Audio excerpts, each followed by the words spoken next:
Assalamualaikum warahmatullahi wabarakatuh.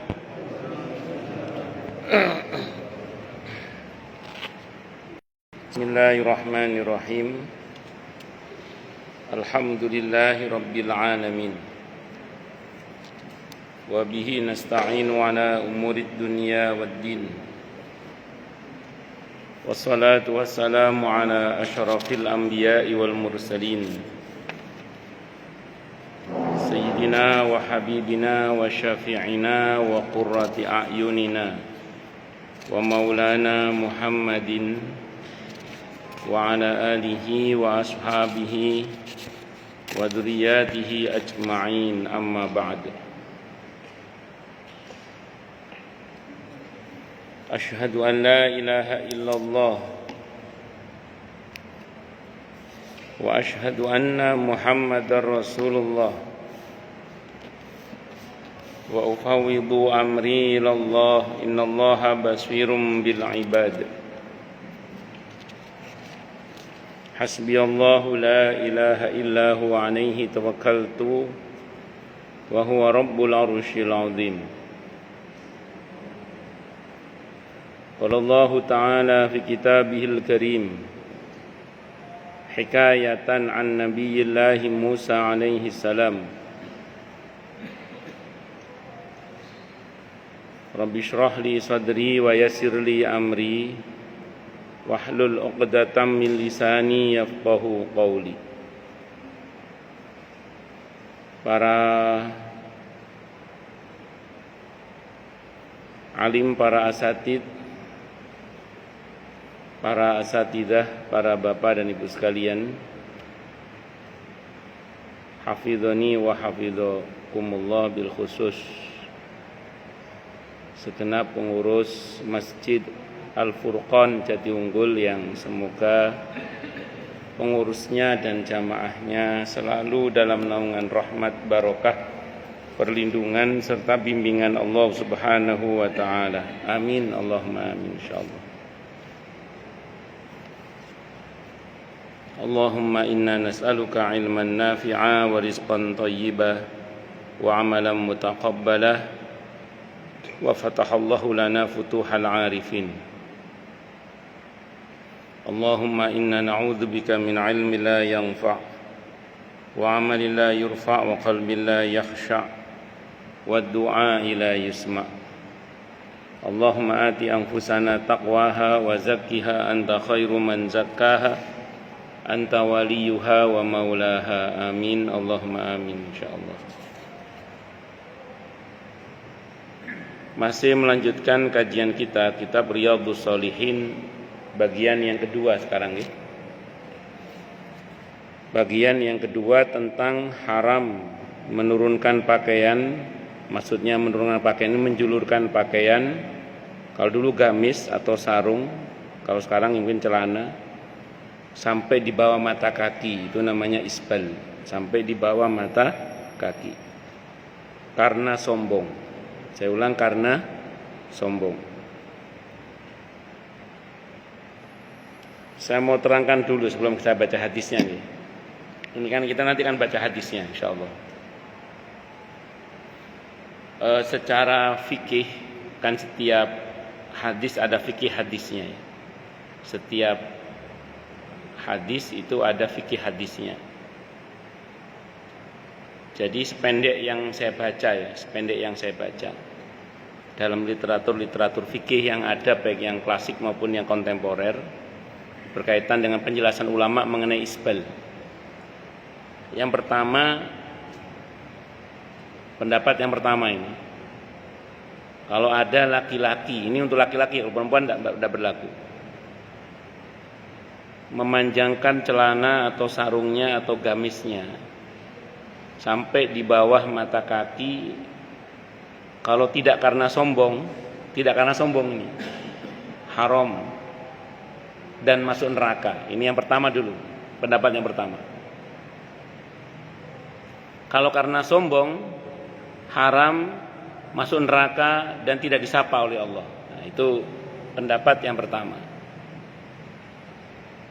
Pendapat yang kedua, pendapat ini dipegangi oleh Syekh Albani rahimahullah, Syekh Mukbil rahimahullah, dan beberapa ulama yang sependapat dengan beliau lah. Syekh Utsaimin rahimahullah, pokoknya yang sependapat dengan beliau. Tapi ada yang menarik, kalau Syekh Utsaimin itu mantu beliau sekarang yang menggantikan beliau itu pendapatnya beda dengan beliau. Jadi beliau lebih condong kepada pendapat yang berikutnya, yang kedua ini. Kalau yang kedua, pendapat yang kedua, saya ngomong langsung fikihnya ya. Yang kedua, kalau memanjangkan celana atau sarung di bawah mata kaki atau gamis sampai di bawah mata kaki bagi laki-laki, tidak karena sombong, makruh. Kalau tidak karena sombong, apa? Makruh. Kalau karena sombong, haram, masuk neraka. Kalau karena sombong. Ini pendapat yang saya tahu dipegang oleh Imam Nawawi, termasuk dalam madhab Syafi'i yang saya tahu, sependek yang saya pahami. Pendapat yang kedua. Pendapat yang ketiga, orang yang memanjangkan sarung, celana, gamis sampai di bawah mata kaki bagi laki-laki, kalau tidak karena sombong, mubah, boleh. Pendapat yang ketiga. Tapi kalau karena sombong, haram, masuk neraka. Ini pendapat jumhur.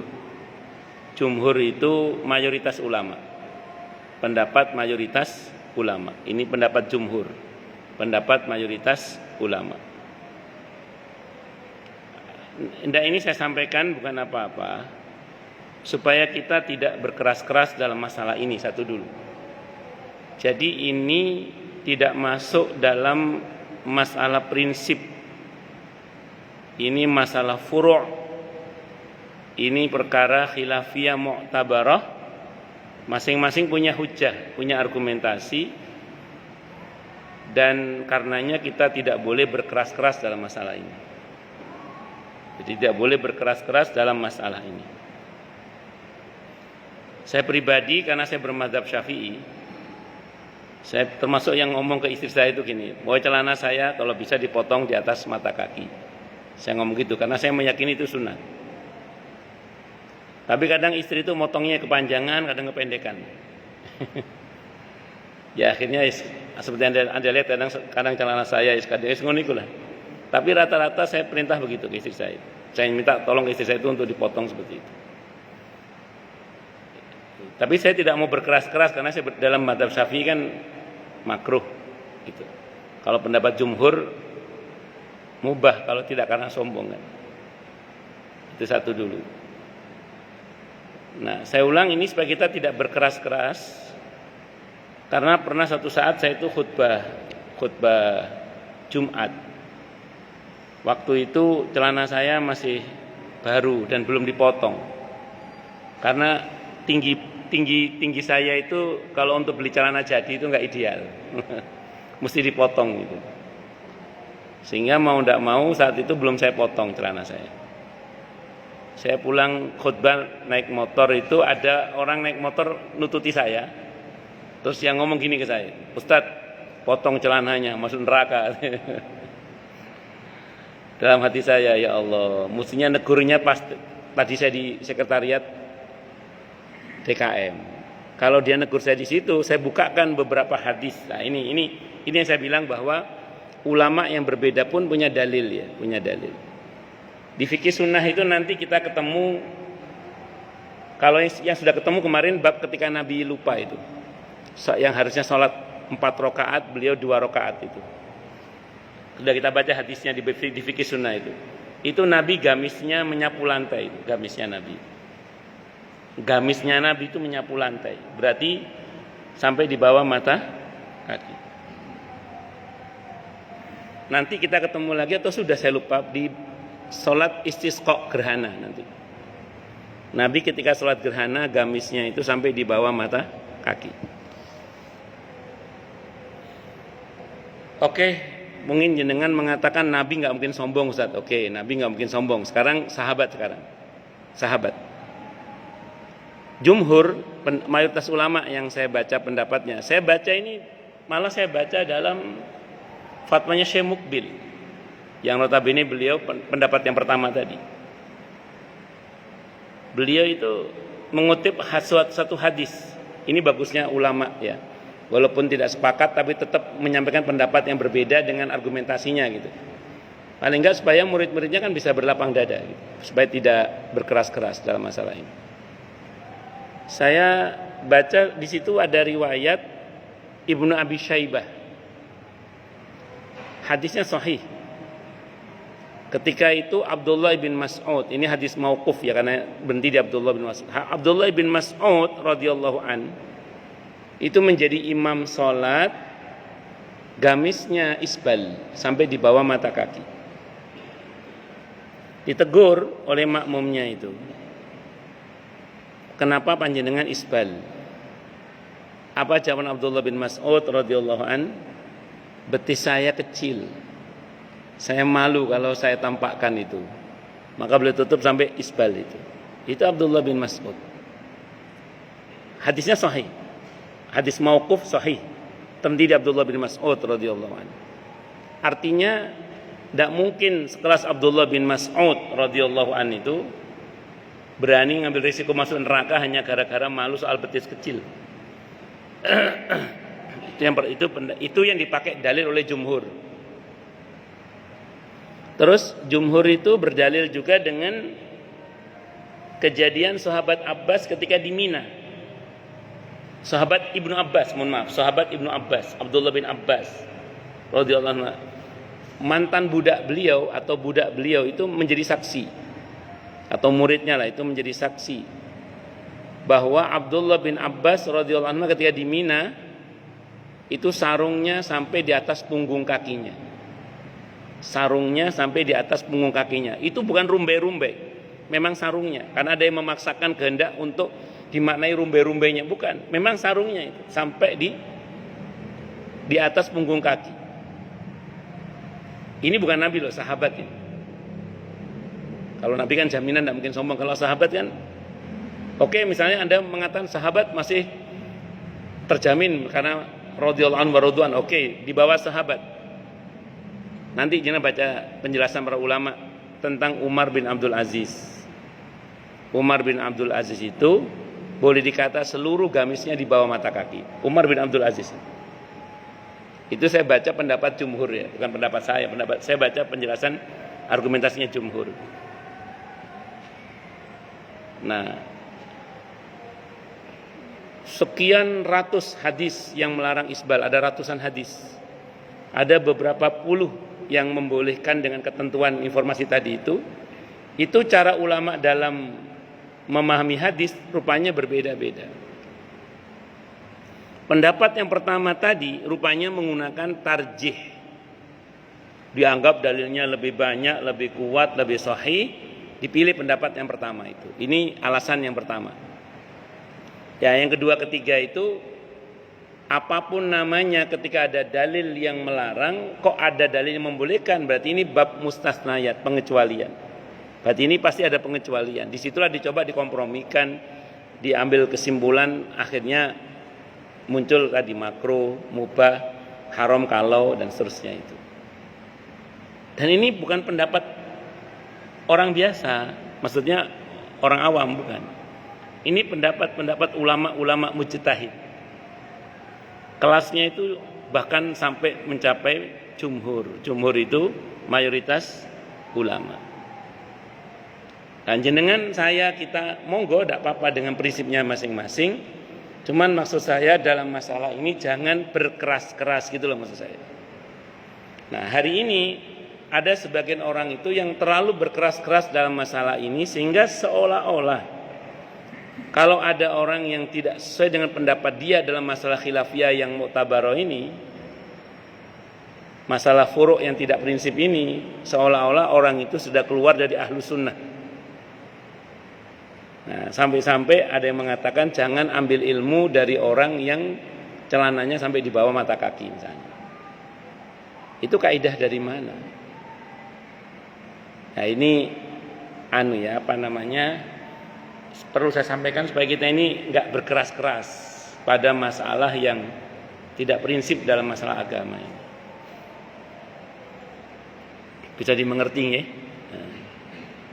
Dan tidak selalu juga kalau seandainya ada orang yang celananya di atas mata kaki itu mesti salafi, belum tentu. Karena teman-teman di LDII juga di atas mata kaki, teman-teman dari LDII Lem Karin loh, Islam Jamaah ini kan di atas mata kaki juga itu. Dan nanti sesekali searching di Google bentuk celana khasnya orang-orang Yahudi. Itu orang-orang Yahudi itu beberapa bentuk celananya itu mirip celana pensil, terus kemudian di atas mata kaki. Nanti dicek aja, dicek di Google itu, nah, dicek itu. Allah. Oh lanjut. Kalau di hadis sahabat mengadu itu, ya Rasulullah, itu orang-orang Yahudi pada pakai celana. Ya ada kalian pakai dua-duanya, sarung dan celana. Kalian pakai dua, sarung dan celana. Bukan berarti haram pakai celana. Kalau mereka bentuk celananya itu bentuk celana pensil itu yang di ujungnya ada karetnya itu loh. Itu. Kayak model celananya anak-anak muda belakangan yang takut isbal terus kemudian ditaruh karetnya itu di atas mirip seperti itu. Tidak apa-apa selama tidak tasyabuh bener-bener ya. Kalau memang itu khasnya Yahudi jangan ditiru gitu aja. Yang mending nganggo celana bahan biasa gini aja. Atau celana apa itu? Kalau orang dulu itu celana pegon apa tuh? Dulu itu kalau orang bertani itu ada celana komprang kombornya itu loh, celana apa? Kan itu di atas itu separuh betis dulu itu. Dia celana apa namanya itu? Kalau kampung saya sebenarnya celana pegon.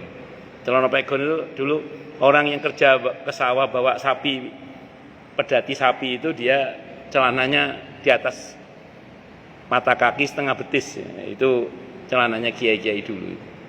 Ya karena memang dalam mazhab Syafi'i itu sunnah. Nah, terlepas dari khilafiyah yang ada, ini terlepas dari khilafiyah yang ada. Semua ulama sepakat ya. Meletakkan celana tidak di bawah mata kaki itu adalah sunnah.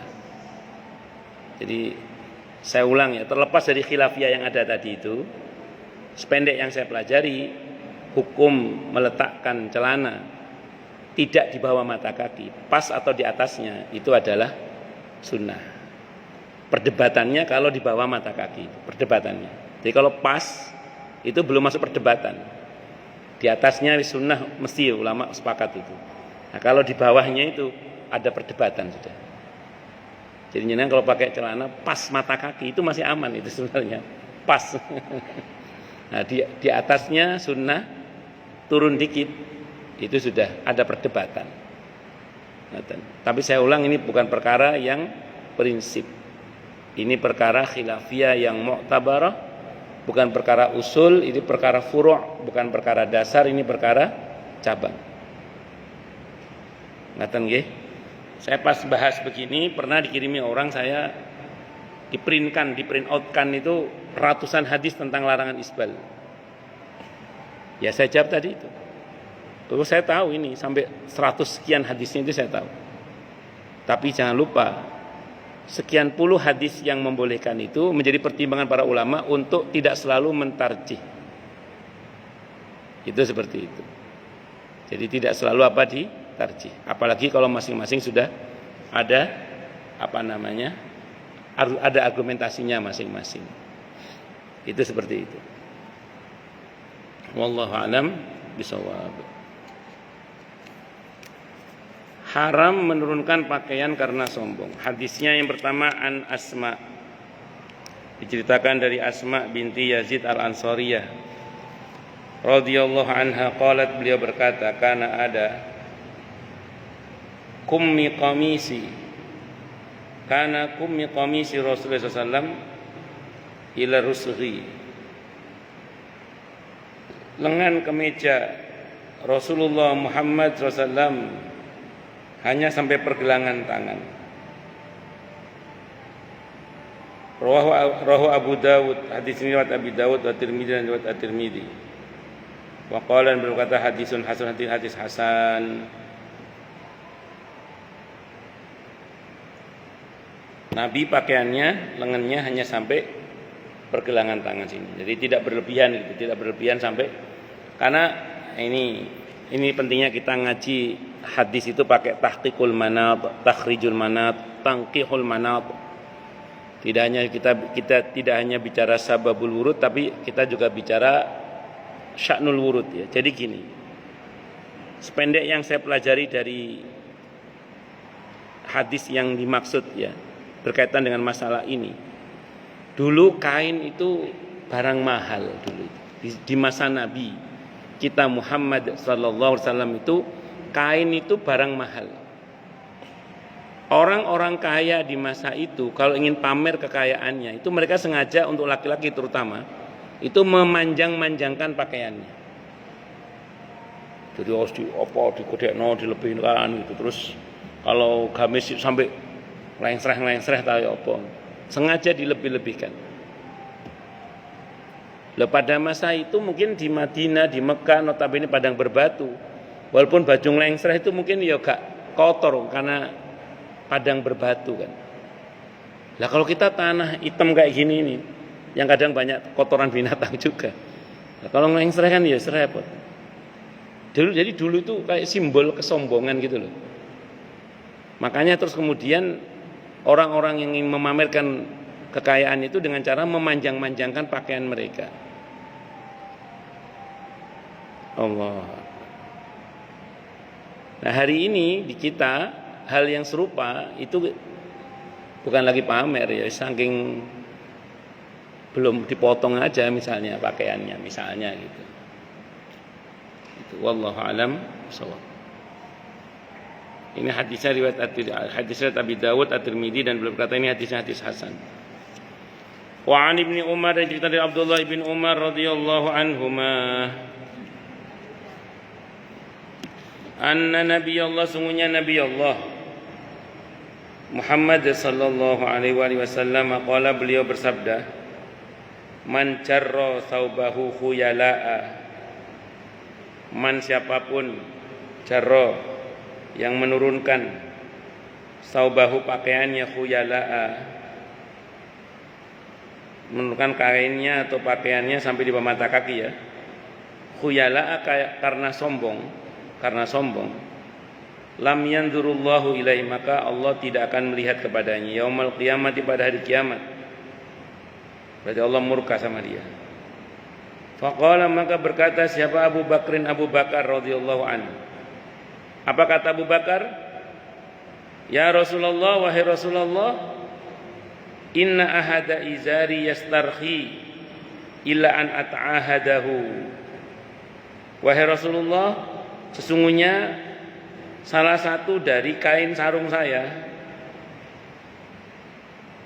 itu selalu turun sampai di bawah mata kaki. Abu Bakar itu perutnya kecil, kadang pakai celana atau sarung itu melorot itu loh sampai di bawah mata kaki. Ya kayak perut saya ini kan kalau lagi kenyang stabil celana itu posisinya. Tapi kalau lagi lapar itu ya kadang ya turun. Posisi celana turun. Nah ini kira-kira masuk nggak ya Rasulullah dalam kategori yang masuk, yang Allah nggak mau menyapa itu? Kata beliau, turun sampai bawah mata kaki, kecuali apabila saya sangat berhati-hati, kecuali saya perhatikan. Kalau enggak melorot maneng sampai di bawah mata kaki. Faqala, maka bersabdalahu kepada Abu Bakar siapa Rasulullah sallallahu alaihi wasallam, innaka, sesungguhnya engkau wahai Abu Bakar, lasta, tiadalah engkau, mimman termasuk orang yang yaf'aluhu mengerjakan, mimman yaf'aluhu tidak termasuk orang yang mengerjakan isbal itu khuyala karena sombong. Rawahu al-Bukhari, hadis al-Bukhari, wa rawahu Muslim, dan telah hadis Imam Muslim ba'dahu sebagiannya. Jadi ada hadis ini ada yang memahami ini khusus untuk Abu Bakar aja.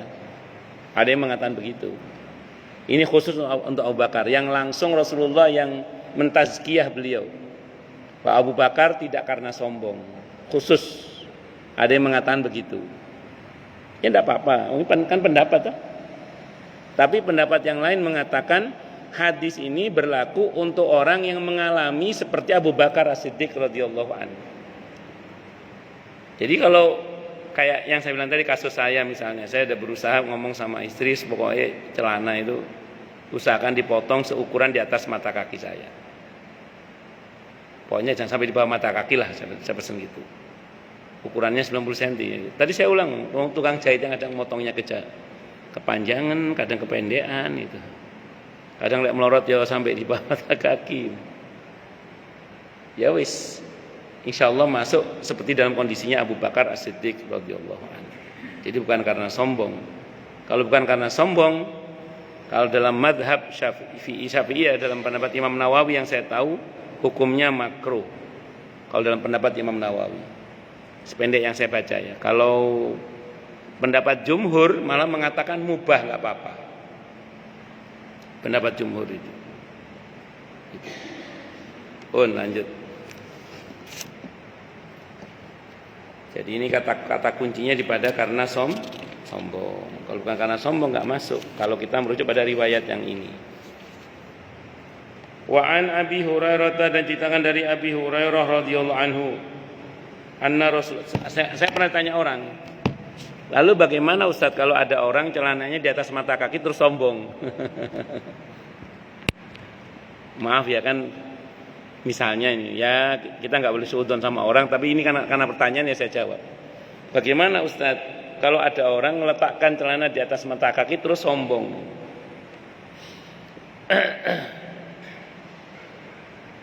Ada sebagian kawan Ustadz yang menjawab, justru kalau di bawah mata kaki berarti dia sombong gitu. Pokoknya berat. Masing-masing adu argumentasi. Saya mau terangkan dulu gini.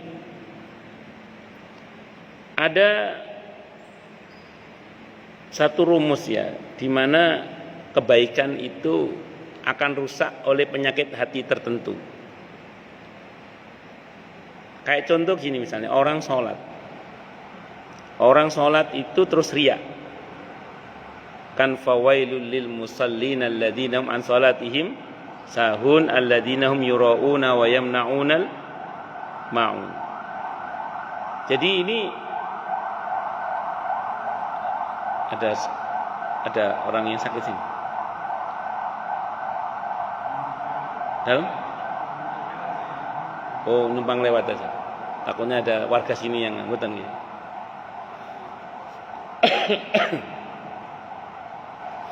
Jadi sholat itu kewajiban tersendiri, di mana dengan dia melaksanakan kewajiban itu gugur kewajibannya. Riya itu penyakit tersendiri yang membuat yang bersangkutan itu kemudian tidak mendapatkan pahala atau bahkan berdosa karena riyanya. Tapi dia sudah melakukan ketaatan dalam bentuk sholat. Maka kalau dasar dia meletakkan celana di atas mata kaki karena taat karena ada larangan sampai di bawah mata kaki, kemudian ada kesombongan, ya kesombongan itu kasus tersendiri yang dimana nanti berpengaruh kepada apa yang dia buat itu nggak ada pahalanya, bahkan dia mendapatkan dosa karena sombongnya itu. Tapi unsur ketaatannya itu yaitu kebaikan tersendiri yang dia lakukan, walaupun saya ulang sekali lagi, posisi sombong terhadap kebaikan itu merusak sifatnya. Nah, sehingga kalau kita bicara idealnya ya taat jangan sombong, itu idealnya. Kalau misalnya harus terjadi bagaimana? Kalau harus dipilih ya, maka ada satu kaidah yang berbunyi begini.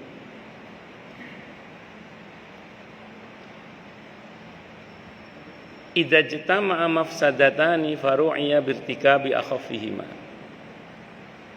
Kalau ada dua hal yang sama-sama buruk, maka pilih yang risikonya lebih ringan. Nah, kira-kira kalau Anda ngambil risiko sombong, maaf ya, merasa diri paling, merasa diri yang sudah sesuai, merasa diri, dan atau kemudian kita biasa-biasa saja tapi kita tidak sombong, itu kira-kira lebih berisiko mana kira-kira? Kira-kira gitu aja. Kalau ditimbang pakai pendekatan fikih, sombong itu mutlak haramnya. Sementara celana di bawah mata kaki itu ulama masih khilafiyah hukumnya. Kalau harus dipilih ya pilih yang, jangan pilih yang mutlak haramnya, pilih yang Ya, masih ada diskusi lah di antara para ulama. Walaupun kalau kita ngomong idealnya ya taat, ya jangan sombong, itu idealnya itu. Seperti itu. Wallahu a'lam bishawab.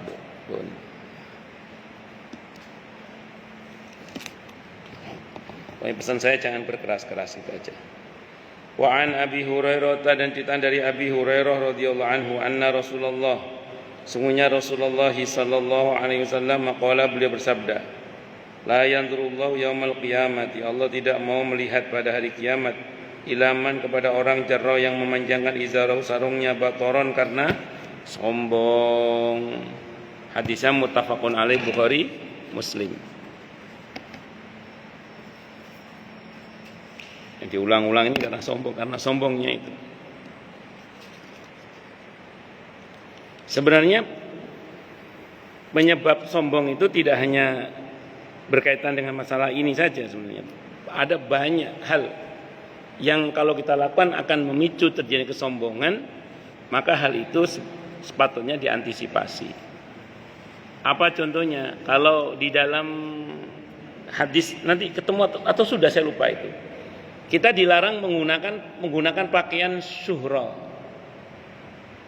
Ada pakaian syuhra. Ini saya ngomong pakaian maksudnya. Itu tidak boleh. Kita pakai pakaian syuhra itu tidak boleh. Apa pakaian syuhra itu? Kita pakai pakaian itu beda, nggak sesuai dengan kebiasaan masyarakat kita, supaya terkenal. Jadi khalif tu'raf, menggunakan pakaian syuhra. Itu di sini kalau ketemu nanti kita itu dilarang, nggak boleh. Karena ada potensi, gitu, ada. Rupanya itu ada potensi itu. Karena ada potensi itu, maka menggunakan pakaian syuhra itu dilarang. Pakaian yang kalau dipakai itu akan membuat orang itu jadi beda, terus kemudian pengen dilihat itu. Syuhra. Itu dilarang dalam Islam. Karena ada potensi itu. Pakaian syuhra. Kenapa?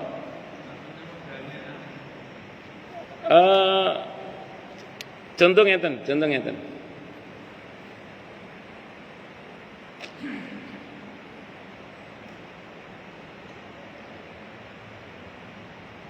Misalnya di sini umumnya orang sini pakaiannya apa? Baju koko, sarung atau celana gini, atau baju kurta kayak saya gini. Udah biasa gini ya. Baju gini biasa gitu. Ya. Tiba-tiba ada orang di sini menggunakan pakaian Afrika yang gamisnya penuh dengan warna itu, yang pecinya begini itu. Seperti siapa itu yang dulu artisnya, penyanyi siapa itu, saya nggak ngerti itu. Untuk acara di sini pakai, kan orang pasti wah gitu. Lihat. Tujuannya apa? Supaya orang, nah, itu syuhra namanya. Itu tidak boleh dalam Islam. Untuk perhatian. Atau tiba-tiba pakai koteka. Alat timika. Kalau di sana mungkin biasa, di sini tidak biasa. Wong acara resmi cuma pakai koteka, misalnya di sini ya, tidak cocok. Walaupun terlepas dari pertimbangan syariat, tapi kan untuk lingkungan kan tidak cocok. Gitu loh maksudnya. Kira-kira gitu ya. Allah alam bisawab. Itu pakaian syuhra. Pokoknya segala hal yang akan memicu kepada kesombongan itu dalam Islam itu dilarang. Nah, inilah dinamika fikih ya. Nah, dulu di masa Nabi, orang kalau ingin menunjukkan kekayaannya, itu mereka memanjang-manjangkan pakaiannya. Itu wallahu a'lam bishawab. Udeng-udeng itu. Surban maksudnya. Gini. Gini. Bisa, cuman begini. Ini contoh aja. Peci ini normalnya kalau tinggi berapa? 12 lah ya. 12. Saya 10 kalau saya. 12 biasanya. 9 saya kurang cocok. 10. Tapi masih saya pakai. Kalau 8 lebih pendek lagi. 12. Lebih tinggi itu kan ini. Sholat Jumat pecinya tingginya di atas 13 itu. Mesti orang gini ngeliat. Orang mesti ngeliat. Paham maksudnya ya? Iya. Gitu. Nah, menurut saya kalau pakaian surban yang normal di kita, udeng-udengan surban normal, orang masih biasa. Tapi kalau sudah menggunakan yang agak aneh gitu, apalagi terus yang lebarnya segede ban Vespa itu, terus bentuknya yang unik, orang pasti ngelihat semua. Apalagi terus dengan aneka kebesarannya, orang pasti ngelihat. Padahal dia orang sini, kecuali memang dia orang asli sana gitu ya. Itu seperti itu. Nah, jadi harus paham di mana kita tinggal gitu loh. Supaya tidak menjadi perhatian orang yang berujung kepada loh saya beda. Itu seperti itu. Makanya sepatutnya lah kita itu ya mengerti pakaian orang setempat gitu. Saya tidak menyalahkan pakaian itu karena mungkin di lingkungannya sana nggak ada masalah, tapi di sini mungkin itu bermasalah. Kecuali dari awal sudah diperkenalkan, karena ada satu masyarakat tertentu itu kalau santri surbannya itu 7 meter. Kalau santri, kalau kiai 12 meter surbannya. Masyarakat tertentu ada begitu. Jadi kalau masih santri jangan coba-coba pakai yang 12 meter. Yang santri 7 meter. Yang kiai berapa? 12 meter. Itu masyarakat tertentu ada. Tapi ada masyarakat tertentu surban itu di lingkungan itu untuk ngambil air. Nah, itu ada juga. Pakai surban untuk ngambil air misalnya. Di mana di India? Orang India kan pakai surban juga, cuman untuk ngambil air kalau gitu. Misalnya gitu. Nah, jadi singkat kata singkat cerita, masing-masing punya tradisinya sendiri-sendiri. Bisa dipahami ya? Jadi ngati-ngati mawon lah. Wallahu a'lam bishawab. Itu namanya pakaian syuhra. Pokoknya pakaian yang sengaja memancing apa? Perhatian itu. Kalau untuk ibu-ibu, kalau bahasa syariatnya itu jangan tabarruj. Tabarruj itu berpakaian yang membuat orang itu pengen melihat gitu. Sehingga saya tanya orang misalnya, oleh ibu itu tanya, Ustaz boleh enggak saya pakai bros? Bros boleh enggak? Ya kalau bros yang biasa enggak apa-apa. Karena orang enggak akan melihat. Pakai bros yang biasa itu insya Allah enggak apa-apa. Kenapa? Orang enggak akan penasaran. Tapi kalau brosnya mawar kewedi, padahal dia berpakaian kan supaya ditutup. Kok malah digedek-gedek iku lho. Kan orang jadi gini. Orang jadi gini. Bros apa itu kok sampai kewedi banget misalnya gitu. Misalnya. Paham nggih? Pokoknya harus hati-hati. Tapi intinya satu ya, bukan soal pakaian yang pokok. Yang pokok itu adalah memicu kesombongan. Itu yang dilarang. Karena misalnya ada saddud dzari'ah, mencegah kemungkinan yang tidak diinginkan itu. Wa anhu, dan diceritakan dari Abi Hurairah radhiyallahu an. Anin Nabi, dari Nabi kita Muhammad sallallahu alaihi wasallam. Qala, beliau bersabda, ma asfala minal ka'bain, apa yang berada di bawah mata kaki, kedua mata kaki, apapun yang di bawah mata kaki atau di bawah kedua mata kaki, minal izari, dari sarung, fafinnari, maka dia berada di neraka. Rawal Bukhari, hadis riwayat Al-Bukhari. Ini kalam khabar, pemberitahuan. Hati-hati kalau sampai punya sarung sampai di bawah mata kaki, menggunakannya dengan sengaja. Kalau dikaitkan hati-hati karena sombong, berarti dia bisa berada di neraka. Tapi di hadis ini nggak ada kata sombong, Ustadz. Di hadis ini kan nggak ada kata sombong. Betul ya, nggak ada kata sombong ya. Nah, saya mau terangkan dulu kepada jenengan. Kesalahan orang hari ini adalah baca satu hadis langsung ngambil kesimpulan hukum. Itu kesalahan orang hari ini. Dan itu bukan kebiasaan para ulama kita. Para ulama kita itu satu hadis dikaitkan dengan hadis yang terkait, dihimpun, baru disimpulkan. Entah pakai metode nasikh mansukh, mutlak muqayyad, amkhos, al-jam'u, al-bina, atau menggunakan metode tarjih. Itu semua metode. Masing-masing punya metodenya sendiri. Maka kalau kemudian ada perbedaan pendapat itu biasa. Asalkan punya argumentasi yang benar, maka itu tidak ada masalah. Atau para mujtahid kalau berijtihad benar pahalanya 2, salah pahalanya 1. Asal mereka orang-orang yang punya kompetensi di bidang yang dimaksud untuk berijtihad ya. Walaupun kalau zaman sekarang ijtihad itu terutama untuk perkara-perkara kekinian itu lebih kepada ijtihad kolektif. Kalau di NU ada bahsul masail.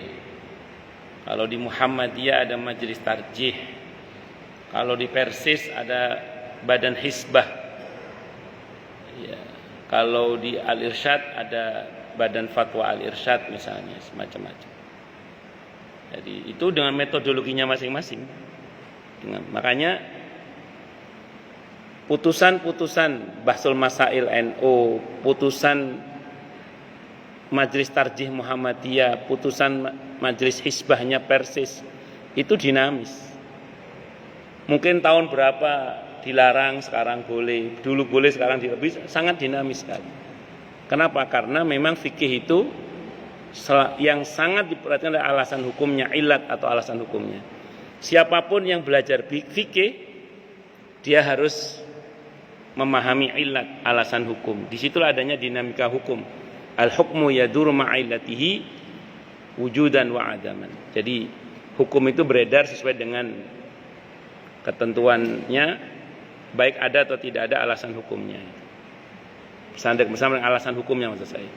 Baik ada atau tidak adanya alasan hukum yang dimaksud. Itu seperti itu. Bun, kayak jenengan misalnya baca hadis tentang dilarang menyimpan daging kurban lebih dari 3 hari.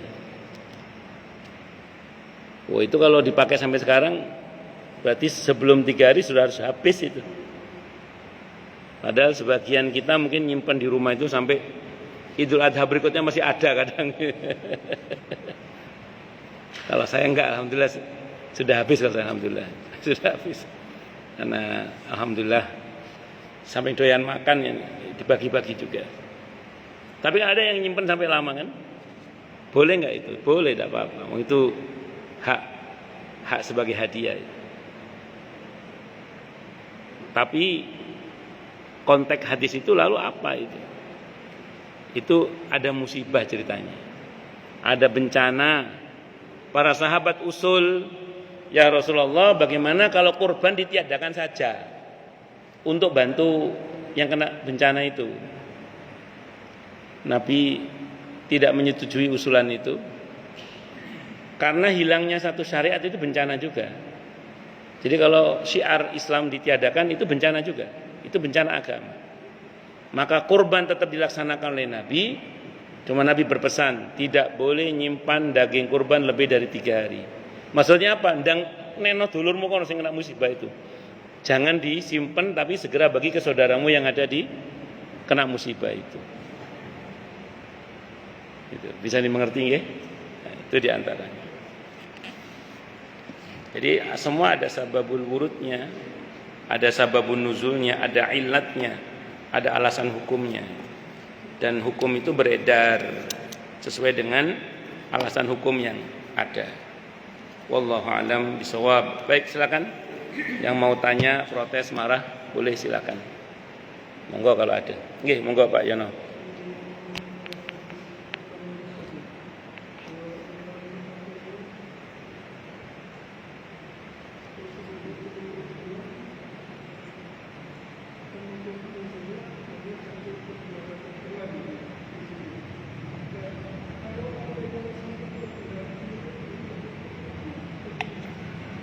Bagus.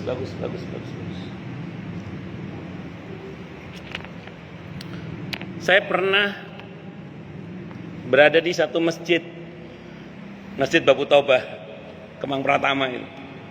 Ada tulisan gede, nggak tahu masih ada banget tulisannya itu. Dilarang sholat dalam keadaan rambut dikuncir.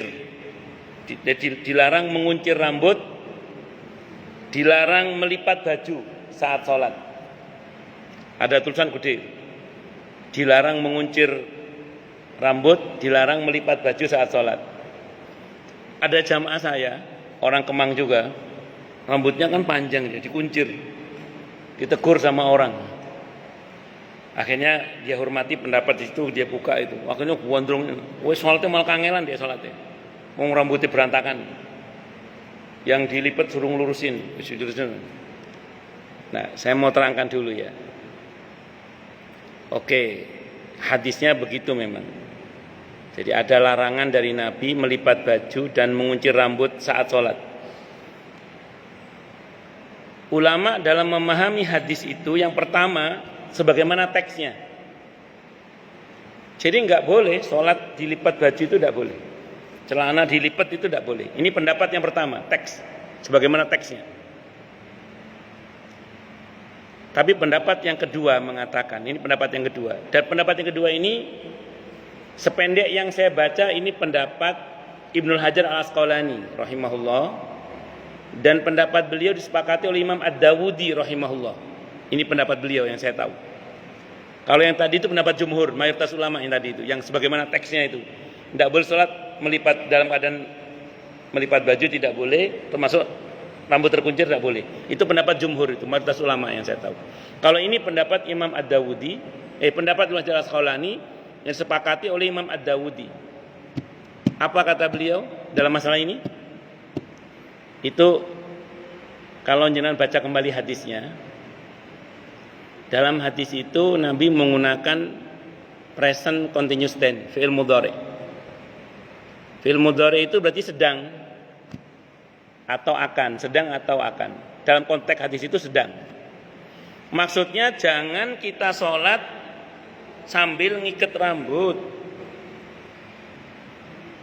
Maksudnya jangan sholat sambil ngelipet baju. Wes, sekarang gini.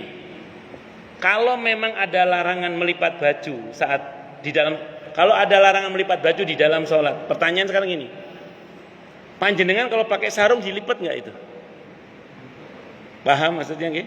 Di masa Nabi sarung sudah ada nggak? Sudah ada. Kira-kira dilipat nggak sarung di masa Nabi itu? Kalau itu larangan melipat, sarung itu dilipat loh. Paham maksudnya nggih? Itu satu dulu. Ini pendapat yang kedua ini. Satu lagi. Masih pendapat yang kedua, argumentasinya ini. Gimana ya Ustaz ya pemahamannya orang melipat saat sholat dalam konteks riwayat itu? Dulu orang Arab itu ada beberapa gamisnya itu sampai, sehingga kalau mau ruko mau sujud gini, mereka melipat-lipat baju, kadang dingin mereka. Itu yang Nabi larang itu, sibuk dengan pakaiannya itu loh. Dan dulu orang Arab itu rambutnya ada yang gondrong, yang kadang kalau sholat itu dia sambil merapikan rambutnya. Itu oleh Nabi dilarang. Jadi itu semua pekerjaan di dalam sholat, bukan pekerjaan di luar sholat. Jadi kalau sebelum sholat sudah dirapikan terlebih dahulu, terus kemudian dilipat sebelumnya. Kalau merujuk pada pendapat Ibnul Hajar Al-Asqalani rahimahullah dan pendapat beliau sepakat Imam Ad-Dawudi rahimahullah, bukan pendapat jumhur ya, maka silakan. Nah, saya pribadi tidak mau memaksakan pendapat saya tentang masalah ini berkaitan dengan Ibnu Hajar tadi itu. Cuman saya berpegang pada pendapat Ibnu Hajar dalam masalah ini. Dalam hal ini saya tidak berpegang pada pendapat jumhur. Karena setelah saya pelajari sebagaimana yang disampaikan oleh Ibnu Hajar sekarang tadi itu fi'il mudhari itu. Fi'il mudhari itu sedang. Gitu. Sama dengan gini, jenengan pernah baca hadis enggak? Ketika Nabi menegur salah seorang sahabat ketika sholat, terus kemudian dia meletakkan Dia meletakkan tangannya di belakang itu. Jadi habis sholat Nabi melarang, ada sahabat sholat, terus dia meletakkan tangannya di bagian belakang. Terus Nabi bilang, itu jangan dikerjakan begitu. Itu cara duduknya orang yang dilaknat oleh Allah. Jadi tangan kirinya di tangan belakang ini. Jangan begitu cara duduknya, itu cara duduknya orang yang dilaknat oleh Allah. Itu ada sebagian kawan yang memahami teks hadis itu ditarik ke dimensi umum. Pokoknya nggak boleh duduk dalam posisi seperti ini. Jadi kalau misalnya ngobrol sama teman, duduk gini itu nggak boleh. Nggak boleh, itu duduknya orang yang terlaknat. Kita lagi ngobrol nih, kayak gini. Terus saya gini. Jadi saudara kita ini, wah itu nggak boleh Ustaz, itu duduknya orang yang terlaknat. Paham maksudnya? Dipukul rata. Padahal itu kasusnya orang sholat pas tahiyat itu dia gini duduknya, kan kayak nggak serius dan sama dengan kalau orang sujud ruku yang nggak serius itu, dia duduk tahiyatnya gini dia. Tapi jangan begitu. Itu cara duduknya orang yang terlaknat dalam sholat maksudnya. Karena kan dia nggak serius. Bisa dipahami ya?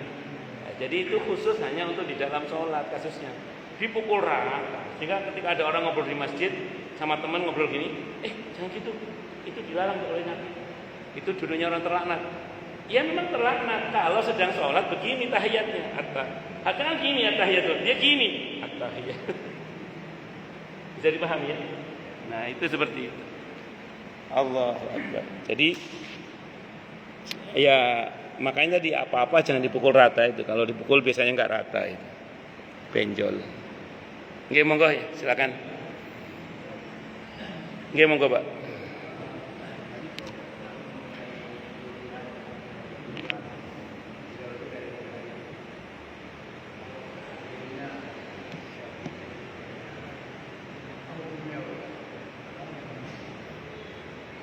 Kalau dagingnya banyak, ya. Saya ulang, konteks hadis itu karena ada musibah, Pak. Karena ada musibah. Jadi kalau kita tarik konteks hadis itu, maaf nih ya, kita dapat daging banyak, sementara ada saudara kita kelaparan, kekurangan. Kita sengaja pelit, nyimpen aja nggak usah bagi-bagi. Ya, kena hadis itu, Pak. Tidaklah beriman seseorang yang tidur dalam keadaan kenyang, sementara tetangganya tidur dalam keadaan lapar. Mungkin mohon maaf ya, kalau di perumahan ini nggak kebayang lah oleh kita ya, kalau di perumahan itu. Tapi kalau kita tinggal di perkampungan Pak, itu sangat mungkin loh. Orang tidur dalam keadaan kenyang tetangganya, sementara tetangganya tidur dalam keadaan lapar, itu mungkin. Itu sangat mungkin. Kalau di perumahan mungkin saya nggak bisa bayangkan apa ada. Wallahu a'lam. Tapi kalau di perkampungan itu mungkin Pak. Itu mungkin. Dan kalau kita tidak tahu, mungkin kita dimaafkan ya. Cuman kalau kita tahu dan kita tidak peduli, bisa kena delik hadis tadi itu, Pak. Ngoten nggih? Wallahu a'lam. Bisa jadi kena ancaman cukup berat juga itu. Tidak beriman, maksudnya tidak sempurna imannya. Seseorang yang tidur dalam keadaan kenyang, sementara dia tahu tetangganya tidur dalam keadaan lapar. Wallahu a'lam bishawab. Yang lain silakan. Kalau ada. Jelas semua. Atau tidak jelas, monggo Pak, monggo. Baik, Rizal.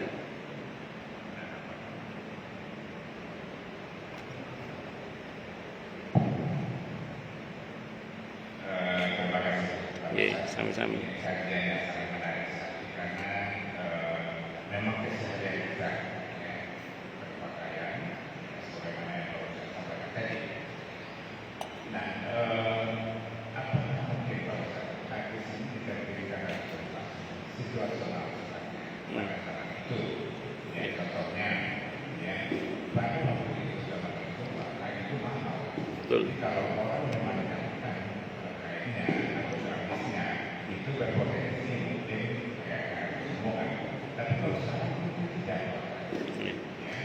sesuai dengan namanya punya masing-masing. Contoh misalnya kita adalah orang kantor, ya, kemudian ya kalau misalnya membuat celana di atas mata kaki itu tidak ada kalau kita pakai sepatu. Nah, kemudian begitu kita pergi sholat, nah, selanjutnya yang apakah celana itu harus dilipat di atas atau dibiarkan di bawah kaki? Nah, kenapa? Karena memang tidak ada sedikit pun dalam diri kita untuk sombong. karena memang SPP itu juga ada dasar. Itu yang pertama bahwa jadi apakah ya itu tidak melihat kepada dunia seseorang itu dunianya sombong memandang itu atau tidak, atau memang sesuai dengan kondisinya kami. Kemudian yang kedua bahwa dalam berpakaian mungkin ini sesuai dengan situasi kita berpakaian itu. Contoh, kalau misalnya dalam keseharian kita akan sekarang berpakaian biasa, ya pakai koko dengan kualitas yang ya, sewajarnya.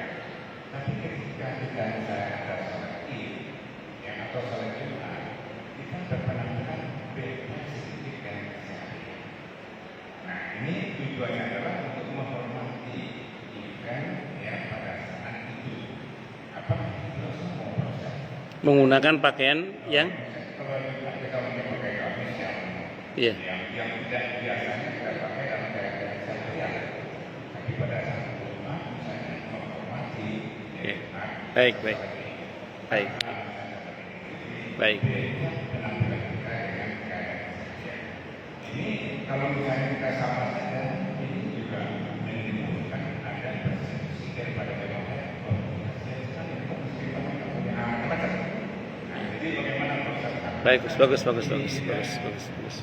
kita berpenampilan ini berpakaian sebagainya tergantung kepada keunikan kita dengan menghiraukan bagaimanapun orang mempersepsikan kita.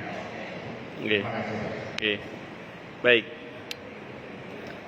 Yang pertama, apa yang disampaikan oleh Pak Yusrisal tadi itu betul. Kalau kita merujuk pada pendapat jumhur, mayoritas ulama. Ini akan berbeda dengan kalau pandangan yang pertama tadi ya, yang merujuk pada tarjih. Nah, tapi bukan tarjih Muhammadiyah, bukan. Tarjih versi yang mentarjih lah. Nah, karena dalam hal ini Muhammadiyah punya pandangan sendiri, beda.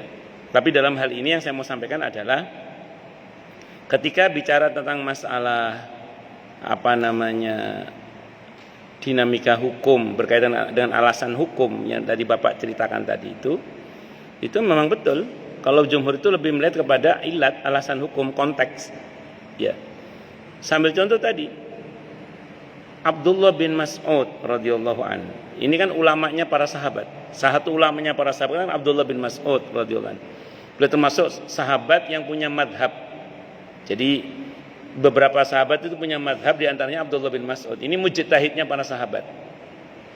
Nah, beliau termasuk yang punya pendapat bahwa larangan meletakkan celana, sarung, gamis di bawah mata kaki itu konteksnya adalah, alasan hukumnya adalah karena mereaksi tradisi masyarakat Arab saat itu yang dimana mereka itu kalau untuk menunjukkan kekayaannya itu memanjang-manjangkan pakaiannya. Sehingga kemudian Abdullah bin Mas'ud punya prinsip ya, selama tidak begitu berarti nggak ada masalah. Makanya gamis beliau, saya ulang, dalam hadis riwayat Ibnu Abi Syaibah, hadisnya sahih, beliau isbal sampai di bawah mata kaki. Ditegur memang, tapi beliau jawab. Itu argumentasinya Abdullah bin Mas'ud radhiyallahu anhu. Satu. Ya. Terus siapa lagi yang melakukan hal itu? Abu Bakar tadi kan di masa Nabi. Ya Rasulullah, saya ini kalau nggak saya perhatikan celana saya, sarung saya melorot loh ya Rasulullah ini.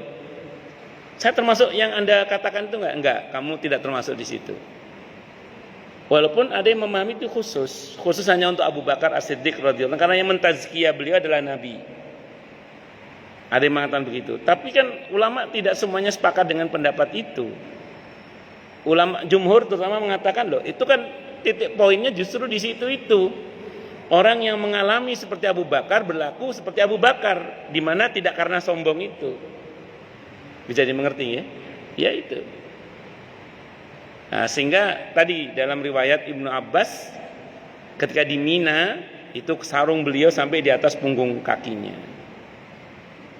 termasuk Nabi kita sendiri, Nabi Muhammad sallallahu alaihi wasallam.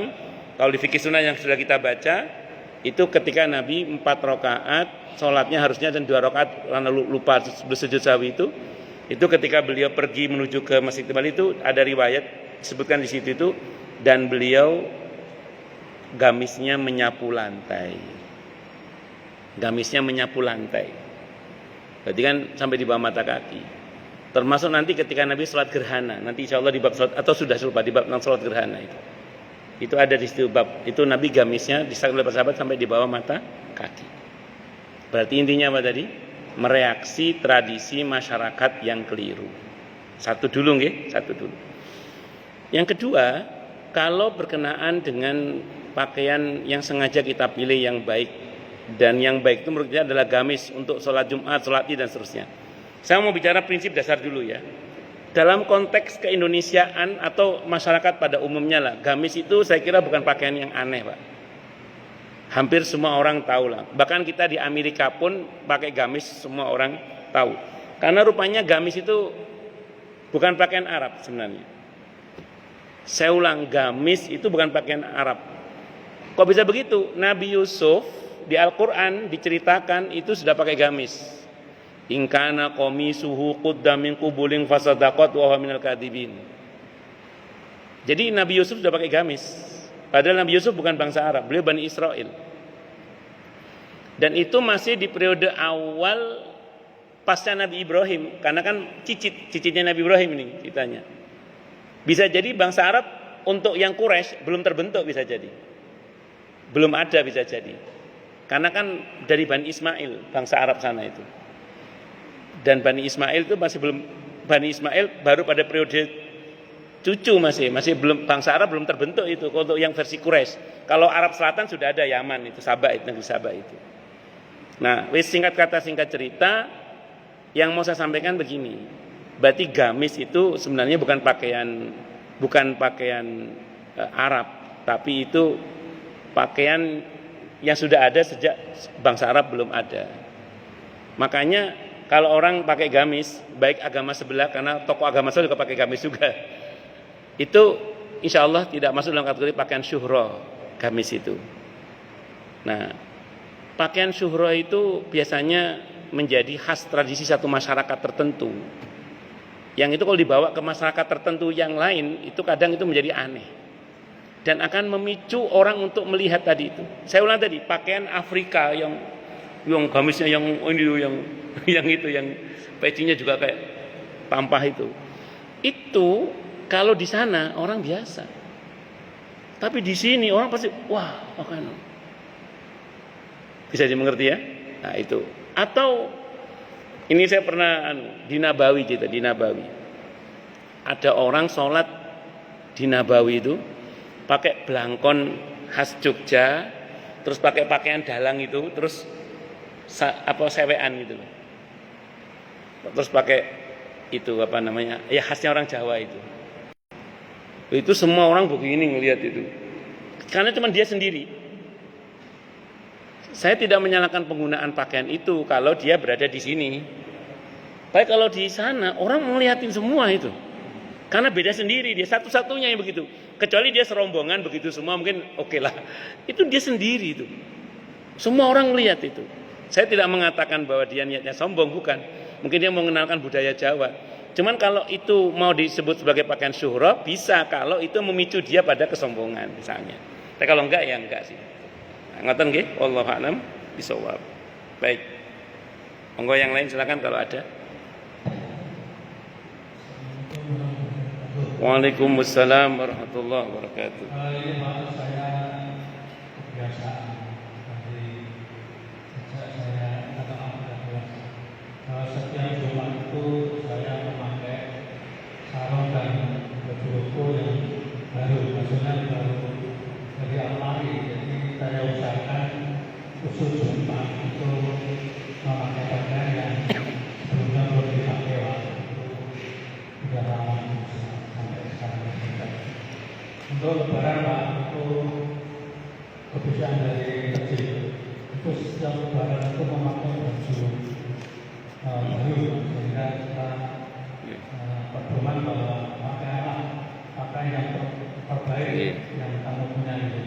Nggih. Nah, itulah jadi saya usahakan bahwa kalau Idul Fitri itu memakai baju yang mungkin lebih baik dari hari Jumat atau hari biasa. Nggih. Itu, Pak.